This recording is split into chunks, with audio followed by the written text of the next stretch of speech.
کہ کس طریقے سے اس نے ہمارے جانوروں کو لیا، پانی پلایا اور واپس کر دیا، اور ہم سے کچھ مانگا نہیں بدلے میں، یعنی بے لوث ہو کے اس نے یہ کام کیا۔ خواتین کو اب وہ خواتین ورکنگ لیڈیز ہیں، وہ باہر آتی جاتی ہیں، ان کو انہوں نے اپنی معاشرے کے بھی ان مردوں کو دیکھا ہوا ہے جو ان کو ہراس کرتے ہیں، تو موسیٰ علیہ السلام ان کو بالکل الگ سے نظر آئے ہیں۔ سو اب انہوں نے اپنے فادر سے یہ بات کی کہ دو ان کے اندر یہ کوالٹیز ہیں، مضبوط بھی ہیں، امانت دار بھی ہیں۔ اس کے باپ نے موسیٰ علیہ السلام سے کہا، اب باپ باہر آیا تو اس نے موسیٰ علیہ السلام سے آپ دیکھیں کہ بات کیا کی ہے۔ قال انی اريد ان انكحك احدى ابنتي هاتين على ان تاجرني ثماني حجج۔ اس نے کہا میں اپنی دو بیٹیوں میں سے ایک کا نکاح تمہارے ساتھ کرنا چاہتا ہوں، بشرطے کہ تم 8 سال تک میرے ہاں ملازم کرو۔ آپ دیکھیں، ایک باپ سمجھ گیا اپنی اس کی بیٹی کیا کہنا چاہ رہی ہے، اور اوپر وہ جو میں نے آپ سے کہا تھا نا، وہ شرم و حیا سے چلتی ہوئی آئی ہے، تو یہ دونوں چیزیں جوڑیں۔ تو باپ نے باہر آ کے یہ نہیں کہا کہ میں تمہیں ملازمت پہ رکھوں گا، بلکہ یہ کہا ہے کہ تم میری دونوں بیٹیوں میں سے ایک سے نکاح کر لو۔ اس کو سمجھ آ گیا ہے کہ میری بیٹی کو پسند ہے موسیٰ، وہ باہر آتی جاتی ہے، اس نے لوگوں کو دیکھا ہوا ہے، اس نے دیکھ لیا ہے کہ یہ ایسا شخص ہے جس کے ساتھ شادی کی جا سکتی ہے، تو اس نے کہا کہ نکاح کر دو۔ تو اس طرح کی سچویشن اگر کبھی ہو سکتی ہے، اس میں آپ دیکھیں کہ دونوں کے درمیان میں جو بات ہو رہی ہے وہ بالکل ڈائریکٹ بات ہو رہی ہے، کوئی ایسی اس طرح کی گفتگو نہیں ہے، دونوں کے بیچ میں جو بات ہوئی اللہ تعالیٰ نے ہمیں وہ سنوائی ہے۔ دوسری بات یہ ہے کہ فوراً سے والدین کی انوالومنٹ ہے اس کے اندر۔ سو دس اس طرح کی سچویشن اگر ہے زندگی میں ہو سکتی ہے تو والدین کو اس بارے میں سوچنا چاہیے۔ لیکن یہ ہے کہ دوسری طرف دوسروں کے لیے بھی حکم ہے، بچوں کے لیے بھی، کہ انہوں نے اپنی لمٹس کو کس طریقے سے آبزرو کرنا ہے۔ سو بشرطے کہ تم 8 سال تک میرے یہاں ملازم کرو، اگر 10 سال پورے کر دو تو یہ تمہاری مرضی ہے۔ میں نے ایک لفظ پہ غور دیا، حجج۔ حجج حجتن سے ہے، حج۔ اب یہ مدین گئے ہیں، اور مدین عرب میں ہے، اور عرب میں مکہ ہے، اور مکہ میں کعبہ ہے، تو موسیٰ علیہ السلام کو وہ کہہ رہے ہیں کہ تم نے اصل میں 8 حجوں کے سیزن تک میرے پاس رہنا ہے، اس بندے نے یہ کہا ہے، یا 10 پورے کر لو۔ سو اس کا مطلب ہے کہ موسیٰ علیہ السلام کو پتا ہے حج کے بارے میں، جب موسیٰ علیہ السلام کو پتا ہے تو بنی اسرائیل کو بھی پتا ہوگا، اور وہ ساری باتیں آپ پیچھے جوڑ لیں جو وہ انکار کیا کرتے تھے حضرت ابراہیم علیہ السلام، حضرت اسماعیل علیہ السلام کا، اور یہ پہلا گھر جو کعبہ ہے اس چیز کا۔ اینی ہم آگے چلتے ہیں۔ اچھا جی، اس نے کہا تمہاری مرضی ہے، 10 سال پورے کر دو تو تمہاری مرضی ہے، میں تم پر سختی نہیں کرنا چاہتا، یعنی ایک طرح کی ایک ڈیل سائن ہو رہی ہے دونوں میں کہ حق مہر یہ ہوگا کہ تم نے یہاں پہ رہنا ہے 8-10 سال، تم انشاءاللہ مجھے نیک آدمی پاؤ گے، یعنی انہوں نے کمفرٹیبل کیا ان کو۔ موسیٰ نے جواب دیا، یہ بات میرے اور آپ کے درمیان طے ہو گئی، ان دونوں مدتوں میں جو بھی پوری کروں اس کے بعد مجھ پر کوئی زیادتی نہیں ہوگی، اور جو قول و قرار ہم کر رہے ہیں اللہ اس پر نگہبان ہے، یعنی اللہ تعالیٰ تو ویسے ہی ہر وعدے کے اوپر نگہبان ہوتا ہے، سو ہم اس کے اوپر پورا یقین کرتے ہیں۔ تو مہر کی ڈیل بھی آپ دیکھیں گے، مہر کی ڈیل عام طور پر کیا ہوتا ہے کہ دونوں پارٹیز کے والدین کے درمیان میں ہو رہی ہوتی ہے، لیکن اس میں لڑکے کا بھی شامل ہونا ضروری ہے، اس کو نکاح کے ٹائم پہ پتہ چلتا ہے کہ آپ کو مسمات فلاں کا نکاح سکہ رائج الوقت 20 لاکھ یا 25 لاکھ یا 30 لاکھ میں منظور ہے، تو ایک دفعہ فوراً اپنے باپ کی طرف دیکھتا ہے کہ ہے اتنا پیسہ، تو کیونکہ اس کو شام میں اس کو کانفیڈنس میں ہی نہیں لیا گیا ہوتا، تو اتنا پیسہ، اور باپ اشارہ کرتا ہے کہ چلو چلو سائن کر دو، کون سا دینے ہوں گے، یہی بات ہوتی ہے نا۔ تو یہ ہے کہ کیونکہ جس نے ادا کرنا ہے مہر، اس کو پتا ہونا چاہیے کہ مہر کی قرارداد میں وہ شامل ہونا چاہیے۔ سو یہ ایک پروپوزل ہمیں نظر آتا ہے قرآن پاک میں شادی کا، کہ کس طریقے سے رشتہ جوڑا ہے اسی جگہ پہ۔ اب کیا ہوا اس کے بعد، فلما قضا موسى الاجل فسار باهله آنسا من جانب الطور نارا، اور جب موسیٰ نے مدت مقرر کی تو وہ اپنے اہل و عیال کو لے کر چلا، یعنی اب انہوں نے مدت پوری کر لیا، وہ واپس مصر جا رہے ہیں، تو طور کی جانب اس کو ایک آگ نظر آئی۔ اب آپ پچھلی سٹوری اس کے ساتھ جوڑ لیں، یہ جو ابھی تک ہم نے سٹوری پڑھی ہے یہ پہلے ہم نے کہیں نہیں پڑھی تھی۔ اس کو ایک کی جانب ایک آگ نظر آئی، اس نے اپنے گھر والوں سے کہا ٹھہرو، میں نے ایک آگ دیکھی ہے، شاید میں وہاں سے کوئی خبر لے آؤں، یا کوئی انگارہ ہی لے ہوں جسے تم تاپ سکو۔ وہاں پہنچا تو وادی کے داہنے کنارے پر مبارک خطے میں سے ایک درخت سے پکارا گیا، این یا موسیٰ انی انا اللہ رب العالمین وان القی عصاک فلما رآها تہتز کأنها جان ولا مدبرا۔ اے موسیٰ، میں ہی اللہ ہوں، سارے جہان والوں کا مالک، پھینک دے اپنی لاٹھی۔ یوں ہی اب وہ اسٹوری جو ہم پہلے پڑھ چکے ہیں، اب اس کو شارٹ کر کے بتایا جا رہا ہے، اور جو چیز جس پہ فوکس کرنا ہے وہ ابھی ہم ڈسکس کرتے ہیں۔ جو ہی موسیٰ نے دیکھا کہ وہ لاٹھی سانپ کی طرح بل کھا رہی ہے تو وہ پیٹ پھیر کر بھاگا، اس نے مڑ کر بھی نہیں دیکھا۔ ارشاد ہوا، موسیٰ پلٹ اور خوف نہ کر، تو بالکل محفوظ ہے۔ یعنی کہ دیکھیں کہ اور اس کے بعد یہ جو تجربہ ہے، نبوت کا تجربہ، جس اینگل سے یہ بات آ رہی ہے، یہ کوئی کوئی ایسا تجربہ نہیں ہے کہ کسی بھی انسان کے ساتھ ہو تو اس کے لیے کوئی بہت نارمل بات ہو. یہ موسیٰ علیہ السلام کے لیے اللہ تعالیٰ بتا رہے ہیں کہ یہ نارمل بات نہیں تھی. موسیٰ علیہ السلام کے لیے بھی نبوت کا تجربہ ہونا تو یہ اللہ تعالیٰ کی طرف سے آتی ہے. جس کو وہ چنتا ہے، جیسے ہم نے انٹروڈکشن میں بات کی تھی، جس کو وہ اس کام کے لیے چنتا ہے، انتخاب کرتا ہے، اس کے اوپر یہ نعمت اپنی دیتا ہے. سو اب امتحان بھی ساتھ میں ٹریننگ بھی ہوگی کہ تمہیں تو ایک فرعون کو یعنی فیس کرنا ہے، تو تمہاری ٹریننگ ہونی چاہیے. اپنا ہاتھ گریبان میں ڈال چمکتا ہوا نکلے گا بغیر کسی تکلیف کے، اور خوف سے بچنے کے لیے اپنا بازو بھیج دے. یہ دونوں معجزات کے بارے میں ہم پہلے پڑھ چکے ہیں. تیسری چیز اللہ تعالیٰ انسٹرکشن دے، یہ دیکھ رہے ہیں کہ اگر تمہیں خوف لاحق ہو تو تمہیں کیا کرنا ہے کہ جب کوئی خطرہ آئے اور تمہارے دل میں خوف پیدا ہو تو اپنا بازو بھینچ لیا کرو. یعنی ایسے دبا لیا کرو اپنی باڈی کے ساتھ اپنا بازو نا. اس سے کیا ہوگا کہ تمہارا دل مضبوط ہو جائے گا، اور جو وحشت اور روب کی کیفیت ہے وہ تمہارے اندر نہیں رہے گی. تو دو نشانیاں تو وہی ہیں، یدا اور سوری، عصا اور ید بیضا. یہ دو روشن نشانیاں ہیں تیرے رب کی طرف سے فرعون اور اس کے درباریوں کے سامنے پیش کرنے کے لیے. وہ بڑے نافرمان لوگ ہیں. قال ربی انی قتلت منهم نفسا فاخاف ان یقتلون واخی ہارون هو افصح منی لسانا فارسله معي ردا يصدقني انی اخاف ان یکذبون. موسیٰ علیہ السلام نے عرض کیا، میرے آقا میں تو ان کا ایک آدمی قتل کر چکا ہوں، ڈرتا ہوں کہ وہ مجھے مار ڈالیں گے، اور میرا بھائی ہارون وہ مجھ سے زیادہ زبان آور ہے، یعنی اس کی کمیونیکیشن سکلز مجھ سے اچھی ہیں. آپ کو پتا ہے نا موسیٰ علیہ السلام نے پہلی دعا کیا مانگی تھی؟ جو جو انہوں نے مانگی تھی کہ رب اشرح لی صدری ویسر لی امری، یا اللہ میرا سینہ کھول دے اور میری کمیونیکیشن کو بہتر کر دے. تو ابھی وہ یہ کہہ رہے ہیں کہ میرا بھائی کیونکہ زیادہ بہتر کمیونیکیٹر ہے، تو آپ یہ کریں کہ اس کو بھی میرے ساتھ یعنی مددگار کے طور پر بھیجیں تاکہ وہ میری تائید کرے. مجھے اندیشہ ہے کہ وہ لوگ مجھے جھٹلائیں گے. فرمایا تیرے بھائی کے ذریعے تیرا ہاتھ مضبوط کریں گے اور تم کو ایسی ستوت بخشیں گے کہ وہ تمہارا کچھ نہیں بگاڑ سکیں گے. بھائی کے لیے یہاں پہ جو لفظ آیا آیت نمبر 34 میں دیکھیے، وہ ردا آیا ہے، ردن. رد ردا دیوار ہوتی ہے. پہلے بھائی کے لیے کیا کہا تھا؟ وجعلنی من اہلی وزیرا. پہلے کہا تھا کہ میرے گھر والوں جب وہ رب اشرح لی والی دعا کی تھی، اس کے بعد یہ کہا تھا کہ میرے گھر والوں میں سے میرا ایک مددگار پیدا کر دے یا بنا دے. وہ ہارون آخی، جو ہارون ہے میرا بھائی. اور یہاں پہ کہا ہے کہ ردن، یعنی وزیرن سے ردن. تو رسول اللہ صلی اللہ علیہ وسلم کے لیے یہ وزیر اور ردا کا لفظ کا پارٹ کس نے پلے کیا تھا؟ حضرت خدیجہ رضی اللہ عنہا نے، اور اس کے بعد حضرت ابو طالب نے. کیا ہوا کہ اللہ تعالیٰ نے کہا کہ ہم تیرے بھائی کے ذریعے تیرا ہاتھ مضبوط کریں گے اور تم کو ایسی ستوت بخشیں گے کہ وہ تمہارا کچھ نہیں بگاڑ سکیں گے. ہماری نشانیوں کے زور سے غلبہ اور تمہارے پیروکاروں کا ہی ہوگا. اور یہ بھی اللہ تعالیٰ نے بتا دیا کہ ابھی تو تم اکیلے ہو لیکن تمہارے بھی فالوورز ہوں گے.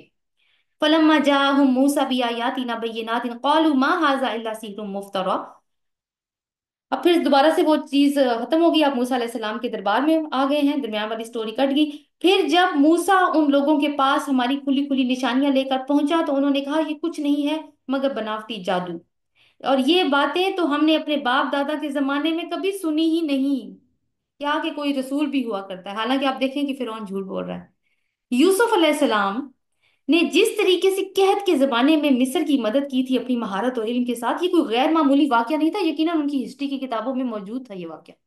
لیکن یہ کیا کہہ رہے ہیں، اور ان کو یہ بھی پتا تھا ہوگا کہ وہ مسلمان تھا اور وہ نبی بھی تھا اللہ کی طرف سے، لیکن یہ کیا کہہ رہا ہے کہ ہم نے تو کبھی ایسی کوئی بات سنی نہیں. موسیٰ نے جواب دیا، میرا رب اس شخص کے حال سے خوب واقف ہے جو اس کی طرف سے ہدایت لے کر آیا ہے، اور وہی بہتر جانتا ہے کہ آخری انجام کس کا اچھا ہونے والا ہے. حق یہ ہے کہ ظالم کبھی فلاح نہیں پایا کرتے. وقال فرعون یا ایھا الملأ ما علمت لکم من الہ غیری. فرعون نے کہا، اے اہل دربار، میں تو اپنے سوا تمہارے کسی خدا کو نہیں جانتا. یعنی کوئی اور بھی الہ ہو سکتا ہے میرے علاوہ، مجھے تو اس بات کی کوئی خبر نہیں ہے. الہ تو صرف میں ہی ہوں. یعنی وہ خود الہ ہونے کا دعویٰ کرتا ہے. حامان، ذرا اینٹیں پکوا کر میرے لیے ایک اونچی عمارت تو بنواؤ، شاید کہ اس پر چڑھ کر میں موسیٰ کے خدا کو دیکھ سکوں. میں تو اسے جھوٹا ہی سمجھتا ہوں. یعنی اس کے لیے یہ ایک مذاق تھا، وہی اس کے لیے مذاق تھی، اور اللہ کی ذات اس کے لیے جھوٹ تھی. اور یہی کیوں کہا، حامان کا ذکر دیکھیں آیا نا، پکی ہوئی اینٹوں سے ایک عمارت بنوا، ایک لمبا سا ستون بنوا، میں اس پہ چڑھوں.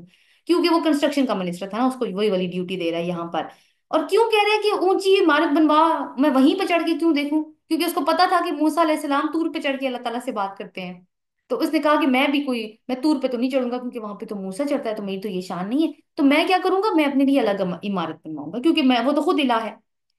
اس نے اور اس کے لشکروں نے زمین میں بغیر کسی حق کے اپنی بڑائی کا گھمنڈ کیا اور سمجھے کہ انہیں ہماری طرف کبھی پلٹنا نہیں ہے.